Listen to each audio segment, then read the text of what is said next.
Hello student, I am Rajni Gupta. Welcome to science solution. आज हम पढ़ेंगे क्लास 10 साइंस का चैप्टर 3 धातु और अधातु। बच्चों, आपने पहली क्लास में पढ़ा होगा, 6, 7, 8, 9 में भी पढ़ा होगा कि धातु और अधातु। तो आज अपन इस पार्ट में ये पढ़ेंगे धातु और अधातु को किन गुणों के आधार पर अलग किया गया है। पहले अपन ने तत्वों के बारे में पढ़ा था, जिसमें से कुछ तत्व 114 तत्व जो अपन को मिले थे, उसमें 98 जो थे वो उन 98 में से कुछ को धातु में और कुछ को अधातु में बांटा था उसके पहले वाले चैप्टर में। तो अभी इसमें ये है कि धातु और धातु को किस आधार पर अलग किया गया है, तो उनके गुणों की अपन चर्चा करेंगे। पहले भौतिक गुण, फिर रासायनिक गुण। तो पहले अपन भौतिक गुणों पे आते हैं। तो भौतिक गुणों में क्या होते हैं कि उनकी चमक देखेंगे, कठोरता देखेंगे, गलनांक देखेंगे। तो पहले एक पॉइंट पर चलते हैं, भौतिक गुणधर्म। तो भौतिक गुणधर्म में धातु जो होते हैं, तो जैसे अपन कुछ लेते हैं, जैसे अपन ने कुछ धातु लीजिए, धातु के नाम है जैसे आयरन को Fe से करते हैं, कॉपर को Cu, aluminium, magnesium, sodium, lead और जिंक। ये धातु अगर हम लेते हैं तो जब इन धातुओं को जैसे ही हम देखेंगे तो इन धातुओं में क्या होती है, चमक होती है ना। क्या होती है, जैसे एल्युमिनियम तो आपने देखा ही होगा, लोहा भी देखना। तो इन धातुओं में क्या होती है, चमक होती है। पहला पॉइंट, ठीक है, इन धातुओं में क्या होती है, चमक होती है। फिर दूसरा जो पॉइंट है कि कठोरता। जो सामान्यतः जो धातु होती हैं वो कैसी होती हैं, कठोर होती हैं। जैसे लोहा कठोर है, ये अपना एल्युमिनियम कठोर होता ही है ना, सोना कठोर होता ही है। लेकिन कुछ धातु ऐसे होती हैं, सोडियम, पोटेशियम और लिथियम। ये आप याद करना, ये कुछ धातु ऐसी हैं, सोडियम को Na से करते हैं, पोटेशियम और लिथियम। ये जो तीन जो धातुएं हैं, ये क्या होती हैं, ये कठोर नहीं होती, ये अपवाद है। इन्हें अपन सामान्यतः चाकू से काट सकते हैं। तो पहला गुण क्या था, चमकती, और दूसरा गुण था धातु कठोर होती हैं, ठीक है। लेकिन एक धातु जो है, जैसे अपन बोलते हैं लेड, लेड धातु होती है पर वो द्रव अवस्था में होती है, जिसे अपन बोलते हैं Pb, लेड। आप याद रखना, लेड जो होती है धातु, ये अपवाद हैं। तो ये आपको याद करना पड़ेंगे कि कभी कभी पेपर में आ सकता है कि सभी धातुएं कठोर होती, पर सोडियम, लिथियम, पोटेशियम कठोर क्यों नहीं होती। तो ये आपको क्यों नहीं होती, तो ये अपन चाकू से काट सकते हैं। फिर अगला गुण है आघात वर्धनीयता। तीसरा जो गुण है आघात वर्धनीयता। धातुओं को पीटकर अपन पतली चादर बना सकते हैं। आपने देखा होगा एल्युमिनियम के भगोनी या बर्तन जितने भी आते हैं, अपने लोहे का तवा, ये सब कितनी पतली चादर। और आपने देखा होगा गेट, दरवाजे भी कहीं कहीं पे एल्युमिनियम के बने रहते हैं, एल्युमिनियम के कुछ गेट भी लगे रहते हैं कहीं का। तो क्या पतली चादर बना सकते हैं। और सोना चांदी को तो आपने देखा होगा, अंगूठी कितनी बिल्कुल पतली बन जाती है, बिल्कुल तार की तरह, है ना, बनती है ना अंगूठी सोने की बिल्कुल पतली। क्यों बनती है, कि सोने और चांदी में गुण पाया जाता है, मतलब इन्हें पतले से पतलापन कर सकते हैं। तो इनमें क्या आघात वर्धनीयता का भी गुण होता है। तन्यता, तन्यता मतलब तार के रूप में। तो सोना चांदी का सबसे बेस्ट उदाहरण है।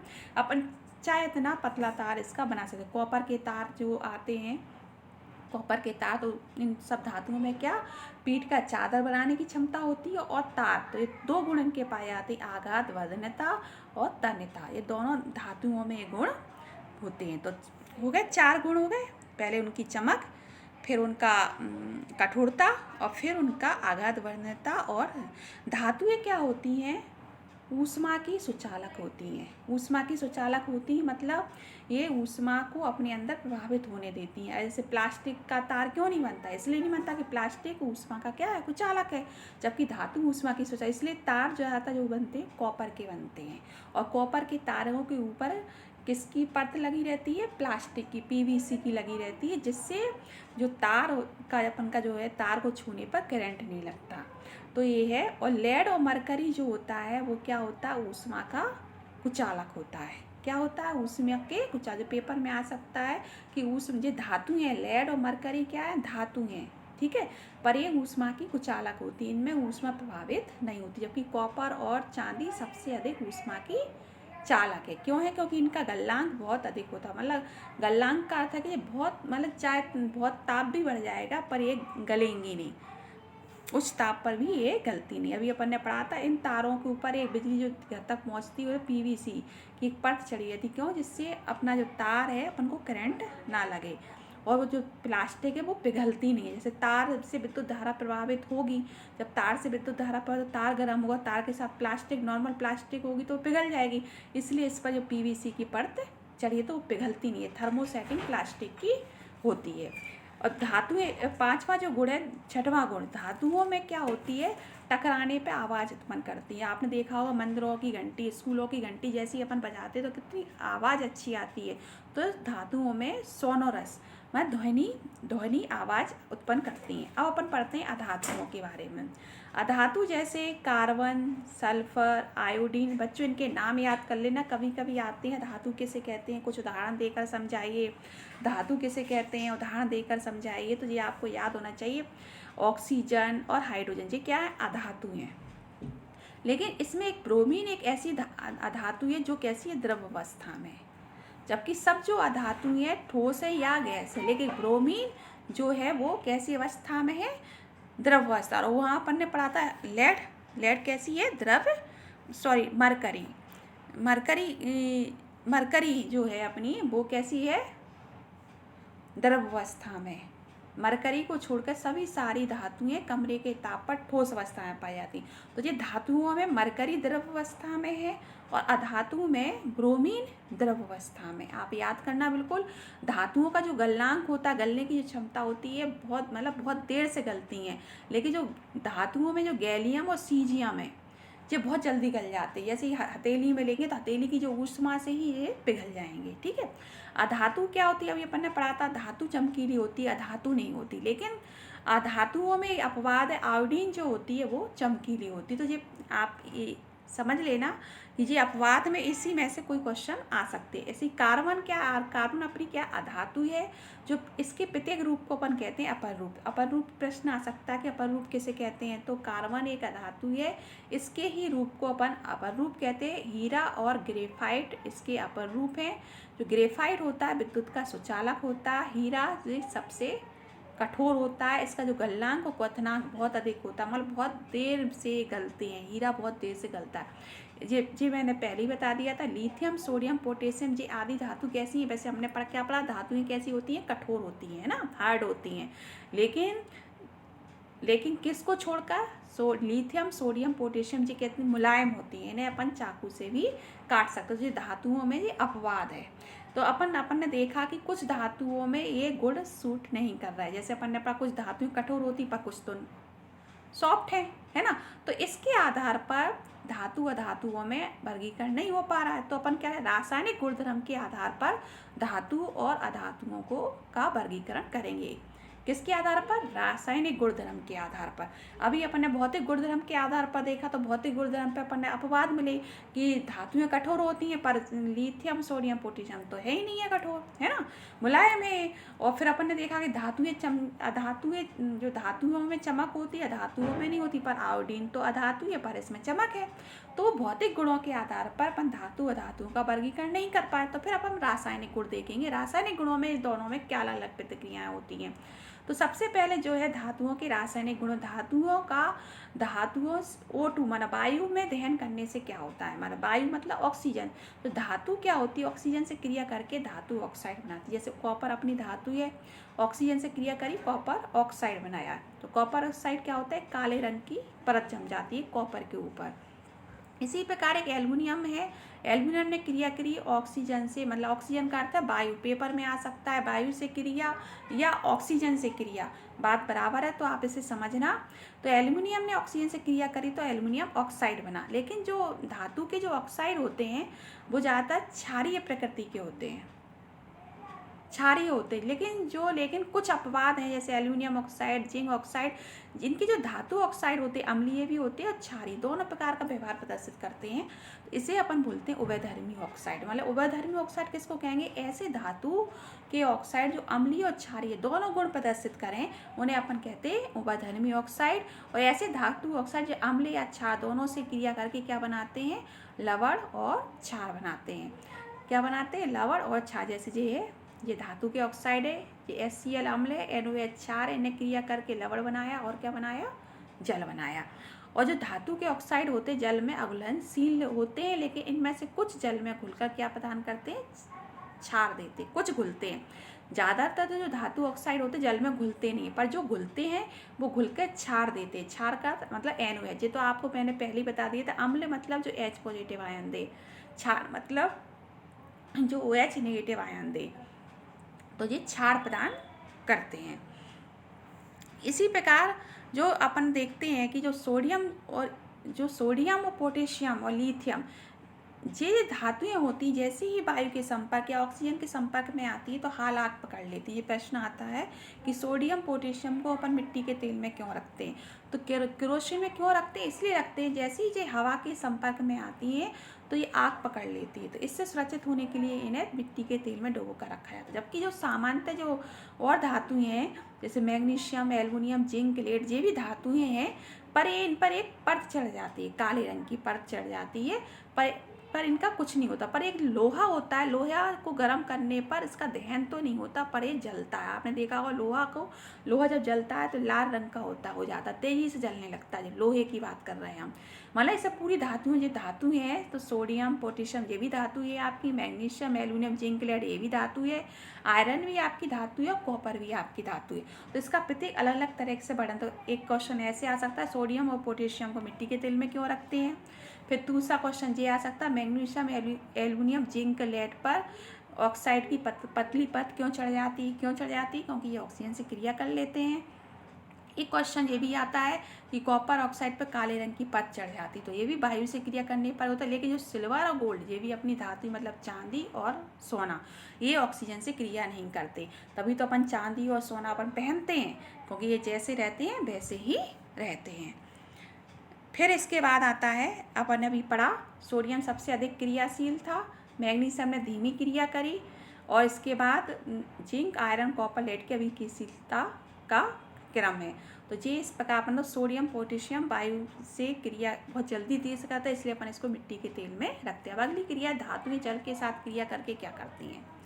अब धातु में अपन किसी भी धातु को ले सकते हैं, जल से क्रिया करेंगी तो क्या करेंगी। धातु जब जल से क्रिया करती हैं तो ऑक्साइड बनाती हैं। धातुओं ने अभी वायु से क्रिया करी तब भी ऑक्साइड बनाया, अब धातुओं ने जल से क्रिया करी तब भी ऑक्साइड बनाया। और इनकी जो ऑक्साइड होते हैं जल में घुलकर क्या देते हैं, जल, और सभी धातुएं जल के साथ अभिक्रिया नहीं करती पर कुछ करती हैं, और ये क्या देती हैं, हाइड्रोक्साइड प्रदान करते हैं, मतलब क्षार प्रदान करते हैं। ये अपन ने पहले पढ़ा कि कुछ धातु के ऑक्साइड जल में घुलकर क्षार देते हैं, अधिकतर धातु के ऑक्साइड जल में नहीं घुलते। ठीक है। फिर सोडियम, पोटेशियम जो होते हैं, पोटेशियम और सोडियम जैसी धातु ठंडे तेजी जल के साथ तेजी से क्रिया करती हैं। जो पोटेशियम और सोडियम जो धातु होती है ठंडे जल के साथ तेजी से क्रिया करती हैं, और क्या निकालती हैं, ऊष्मा छेपी, मतलब ऊष्मा निकालती हैं, मतलब हाइड्रोजन गैस निकालती हैं। जैसे ही इन्होंने जल से क्रिया करी तो क्या निकाला, क्षार बनाया और H2 गैस निकाली।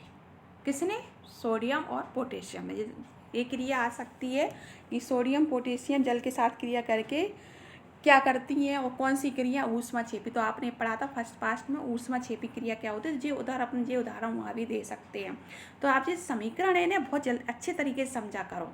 फिर इसके बाद है, जल के साथ कैल्शियम की क्रिया तो धीमी होती है और ये पर्याप्त नहीं होती। जो कैल्शियम ने जल के साथ क्रिया करी, इसने भी क्षार बनाए और H2 गैस पर जो क्रिया हुई पर धीमी हुई, मतलब ऊष्मा नहीं निकली। लेकिन पहली में जो सोडियम और पोटेशियम ने जो क्रिया करी तो उसमें अधिक मात्रा में ऊष्मा निकली, इसलिए ऊष्मा छेपी क्रियाएं। फिर इसके बाद एल्युमिनियम और आयरन, मैग्नीशियम तो शीतल जल के साथ क्रिया ही नहीं करता, और करता भी है तो गर्म जल के साथ क्रिया करता है, तो क्या बनाता है, वही क्षार और हाइड्रोजन गैस बनाता है। हाइड्रोजन गैस के जो बुलबुले होते हैं मैग्नीशियम धातु के साथ चिपक जाते हैं, जिससे वो तैरने लगते हैं। एक प्रश्न ये बनता है कि मैग्नीशियम की जैसे ही जल के साथ क्रिया होती है तो तैरने क्यों लगता है ना। तो जी आप समझ लेना, तो क्यों तैरने लगता है, क्योंकि वैसे ठंडे जल से तो ये क्रिया करता ही नहीं है, और जैसे ही गर्म जल से इसने क्रिया की तो बनाया तो क्षार और हाइड्रोजन गैस, पर जो हाइड्रोजन गैस जो निकली है वो किससे चिपक गई, मैग्नीशियम धातु से चिपक गई, इससे वो तैरने लगते हैं। इसी प्रकार जो एल्युमिनियम, आयरन, जिंक जैसी धातु है ना, तो ये तीनों क्रिया ही ना तो शीतल जल के साथ क्रिया करती हैं और ना ही गर्म जल के साथ क्रिया करती हैं, लेकिन ये किससे क्रिया करती हैं? भाप से क्रिया करती हैं और क्या बनाती हैं? धातु के ऑक्साइड और क्षार बनाती हैं। तो बच्चों आपको समझ में आ गया होगा। जैसे मैग्नीशियम का पहला प्रश्न बनेगा कि मैग्नीशियम तैरने क्यों लगता है, जैसी जिसकी जल के साथ क्रिया होती है, तो जिसकी जल के साथ क्रिया नहीं है उसकी गर्म जल के साथ होती है। और एल्युमिनियम, आयरन और जिंक शीतल जल के साथ क्रिया नहीं करती हैं, ये करती हैं भाप के साथ क्रिया। तो भाप के साथ की ये क्रिया है, इसमें भी हाइड्रोजन गैस निकली। और बाकी लेड, कॉपर, सिल्वर और गोल्ड ये क्रियाएं नहीं करती जल के साथ। तो जी आपको ऐसे ही याद करना पड़ेगा कि कौन जल के साथ क्रिया कर रहा है, कौन गर्म जल के साथ क्रिया कर रहा है, कौन ठंडे जल के साथ क्रिया कर रहा है। तो पेपर में कैसे भी क्वेश्चन आ सकता है, तो आपको ये अच्छी तरीके से समझना पड़ेगा। फिर नेक्स्ट आता है धातुएं अम्लों के साथ क्या करती है। तो अपन ने पढ़ा था धातुएं अम्लों के साथ क्रिया करके भी H2 गैस निकालती हैं, पढ़ा था उधर पहले चैप्टर में भी पढ़ा था कि धातुएं अम्लों के साथ क्रिया करके HCl गैस निकालती हैं। अब कैसे निकालती हैं? H2 गैस निकालती हैं। जो धातुएं होती HNO3 के साथ क्रिया करती है तो हाइड्रोजन गैस निकालती है अम्लों के साथ करके। कौन सी गैस? H2 gas. HNO3 क्या होता है? एक प्रबल ऑक्सीकारक होता है, जो गैस निकलती है उसको किस में परिवर्तित कर देता है? जल में परिवर्तित कर देता है। जो नाइट्रोजन होता है, जो नाइट्रोजन के जो ऑक्साइड होते हैं वो अपचेत। अपचेत का अर्थ मैंने बताया था जब अपन ने अपचयन उपचयन जो क्रिया समझी थी। तो उपचयन में मतलब ऑक्सीजन का बढ़ना और अपचयन में ऑक्सीजन का कम होना था। तो देखो इसमें ऑक्सीजन कम हो रहा है। NO3O के कितने अणु हैं? इसमें 3 थे। HNO3 में O के कितने हैं? 3। देखो आप सब में देखो इसमें 1 है, इसमें भी 1 है, इसमें भी 2 हैं। तो मतलब इसमें ऑक्सीजन कम हो रही है। तो ऑक्सीजन का कम होना मतलब अपचयन की क्रिया हो रही। तो इसमें क्या होता है? स्वयं नाइट्रोजन के जो ऑक्साइड में अपचेत हो जाता है। तो ये धातुएं नाइट्रिक अम्ल के साथ क्रिया करती हैं। H2 गैस तो निकालती हैं पर H2 गैस को किसमें परिवर्तित कर देती हैं? जल में बदल देती हैं। लेकिन जो मैग्नीशियम होती है, मैग्नीशियम और मैग्नीज ये क्रिया H2 से गैस क्रिया तो करते हैं और बुलबुले बनने की दर मैग्नीशियम के साथ सबसे अधिक होती है। फिर इस स्थिति मैग्नीशियम इस स्थिति अभिक्रिया सबसे अधिक ऊष्माक्षेपी किसकी हुई? तो इसका क्रम लिखेंगे अपन। ये क्रम कभी कभी पेपर में आता है। तो मैग्नीशियम में हुआ ऊष्माक्षेपी क्रिया, फिर एल्युमिनियम, फिर जिंक और फिर फेरक। और कॉपर की स्थिति में ना तो बुलबुले बनते हैं ना ही ताप में कोई परिवर्तन होता, इसलिए कॉपर तनु HCl से क्रिया नहीं करता। तो अब यहाँ से आपके 2 क्वेश्चन बनते हैं कि कॉपर तनु HCl से क्रिया क्यों नहीं करता। इसलिए नहीं करता कि कॉपर की जो स्थिति में जो हाइड्रोजन गैस निकलती है उसमें ना तो बुलबुले बनते हैं और ना कोई ताप में कोई परिवर्तन होता है। आपको बात समझ में आ रही है? और ये क्रम जरूर याद कर लेना। क्रम में मैग्नीशियम में सबसे अधिक जो बुलबुले लिखना, बुलबुले बनने की दर मैग्नीशियम के साथ सबसे अधिक होती है। तो ये आ सकता है प्रश्न, बुलबुले बनने की दर में किसके साथ आते? तो मैग्नीशियम में सबसे अधिक, फिर एल्युमिनियम, फिर जिंक और फिर लोहा। ठीक है। फिर अब अगला नेक्स्ट आता है एक्वारेजिया। एक्वारेजिया यही बच्चों पेपर में बहुत आता है। एक्वारेजिया क्या होता है? तो एक्वारेजिया ये जो अपना सोना होता है ना, सोना और प्लेटिनियम, ये इतनी कठोर धातु होती है और इनके जो गलनांक भी होते हैं बहुत ऊंचे होते हैं, ये गलती नहीं है।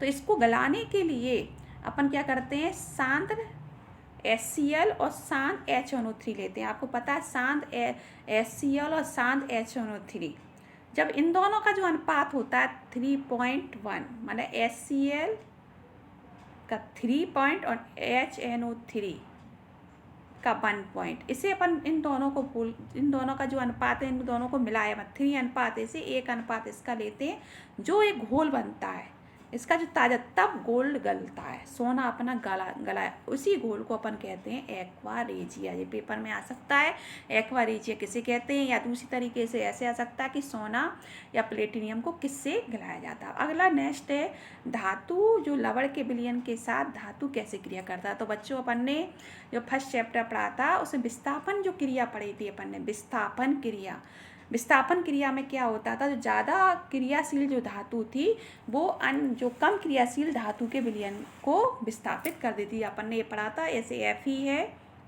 और अपन ने कॉपर सल्फेट का विलयन लिया, तो कॉपर भी धातु है और लोहा भी धातु है, ठीक है। लेकिन जब क्रिया हुई तो लोहे ने कॉपर को हटा दिया था, तो क्या बना? FeSO4 और Cu अलग हो गया, हुआ Cu अलग। तो इसी कारण हुआ क्योंकि जो लोहा धातु है कॉपर से अधिक क्रियाशील है, तो इसने इसको हटा दिया। तो जो धातु के जो लवण होते हैं तो जो जितना क्रियाशील होता है उस धातु के विलयन को विस्थापित कर देता है। जो विस्थापन क्रिया में अपन ने पढ़ा था, जो धातु ए ली, अपन ने ऐसे लोहा लिया और कॉपर सल्फेट का विलयन लिया, तो यह बन गया लोहा फेरस सल्फेट और कॉपर अलग हो गया। तो कॉपर आयरन में से कौन सी धातु अधिक क्रियाशील थी? तो आयरन अधिक क्रियाशील धातु है। इसके बाद आता है सक्रियता श्रेणी। तो सक्रियता श्रेणी वह सूची होती है जिसमें धातु की क्रियाशीलता को अवरोही क्रम में व्यवस्थित किया गया है, जिसे अपन सक्रियता श्रेणी कहते हैं। सक्रियता श्रेणी मतलब कौन धातु कितनी एक्टिव है। तो अपन शुरू से पढ़ते आ रहे हैं कि जैसे अपन ने देखा था सोडियम, पोटेशियम, लिथियम पढ़ा था। सबसे पहले अपन ने पढ़ा था सोडियम और पोटेशियम। ये वायु के साथ वायु के जैसे संपर्क में आते वैसे जलने लगते, तो इन्हें मिट्टी के तेल में रखा जाता। तो सबसे अधिक क्रियाशील सोडियम और पोटेशियम। फिर कैल्शियम, मैग्नीशियम के बारे में भी अपन ने पढ़ा था, इनकी घटती अभिक्रियाशीलता है। और सबसे कम क्रियाशील धातु है सिल्वर और गोल्ड, जी किसी से क्रिया नहीं करती है। भाई अपन ने इतनी क्रियाएं पढ़ी तो अपन ने देखा ना। तो कभी कभी पेपर में इधर से क्रम आता है कि जो कॉपर है, कॉपर जैसे कॉपर और लोहा में कौन ज़्यादा क्रियाशील है? तो लोहा क्रियाशील है। तो जिंक किससे ज़्यादा क्रियाशील? तो ये कभी कभी ऐसा क्रम आता है। तो Zn सबसे ज़्यादा, फिर Fe और फिर आया कॉपर। तो ये क्रियाशीलता का जो क्रम है आप याद कर लेना, पेपर में ये आता है कि कौन किससे अधिक क्रियाशील है, तो ये निश्चित आता है। तो आप इसे अच्छी तरीके से याद कर लेना बच्चों। यहाँ तक मैंने आपको समझाया, ये पूरा क्लियर हो गया होगा। अगर कहीं भी कोई भी टॉपिक अगर क्लियर नहीं हुआ उसे कमेंट सेक्शन में लिखना, मैं उसे समझाने की पूरी कोशिश करूँगी। अगर वीडियो को सब्सक्राइब नहीं किया तो वीडियो को सब्सक्राइब ज़रूर कीजिएगा, जिससे आने वाले नेक्स्ट वीडियो के नोटिफिकेशन आपको समय पर मिलते रहें। घर पर रहें, सुरक्षित रहें। नेक्स्ट वीडियो में मिलते हैं। Good bye.